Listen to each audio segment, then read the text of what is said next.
Alright guys and girls, this is Jerningham here. We're going to be seeing the thing on the TV, this new variant of virus, coronavirus thing in the UK. So basically, we don't know what it's going to do. It could be worse, it could be still working. I'm just trying to make myself comfortable. So yeah, we're going to see what it says on the TV. I'll talk about coronavirus new variant.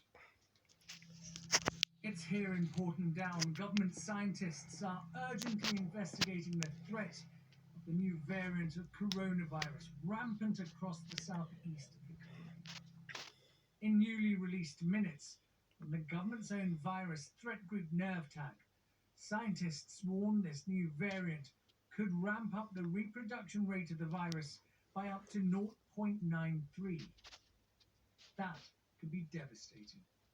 How did it get here? What risk does it pose? Questions vexing scientists everywhere. It's not in the virus' interest to kill its host. Dr. Julian Tang has a theory. Back at the beginning of the year, there's virus A circulating, and this has got the deletion mutation that was in 69 and 70. And we saw this deletion mutation around in Thailand and Germany in January, February.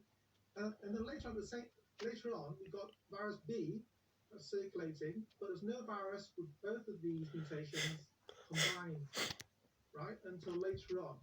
And then after August, we started seeing some viruses, particularly in the UK, where virus A and virus B had combined their mutations into virus C, and this virus is circulating around the UK with both of these mutations together. Virus C is what we have right now, the new variant in the UK. Yes. The government is so worried about this fast-spreading variant that tough new Tier 4 restrictions have been imposed to try and contain it. But this is not the first new strain of coronavirus that has been identified this year.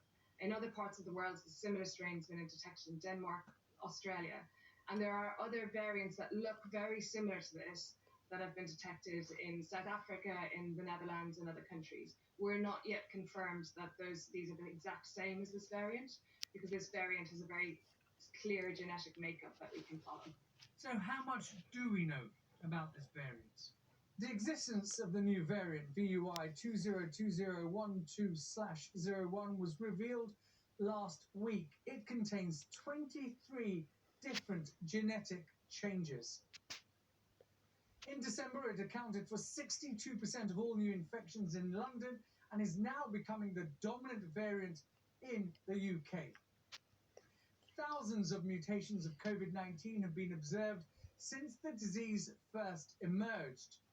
One variant, called D614G, became a dominant strain because it could spread more easily.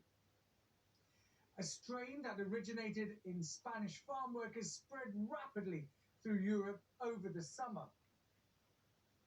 And in November, the Danish government culled millions of mink after a variant called Cluster 5 was detected there. The concern for scientists is what impact this new variant will have and whether it responds to the COVID-19 vaccine now being rolled across the UK. And this is the key question. Professor Robin Shattuck is leading research into the Imperial vaccine program. So for influenza, we're very used to watching the virus, sequencing it, seeing how it changes over a year. He told me vaccine developers will need to study this variant very carefully. It's certainly something that we need to consider seriously. At the moment, there's no evidence that it's actually going to evade the response that are induced by the current vaccines. But that may change, that needs to be monitored. So there's no reason for the public to be panicked that it's going to escape the current vaccines. But vaccinologists will be looking and studying very carefully to see if at any time the virus does start to evade those sorts of responses. Viruses mutate, change, and adapt. Now, science knows it needs to do exactly the same. Ashish Joshi, Sky News. There we go, guys and girls. It's just the way it is sometimes, but hopefully they get on top of it eventually. So yeah, thanks for joining me. See you next video. Peace.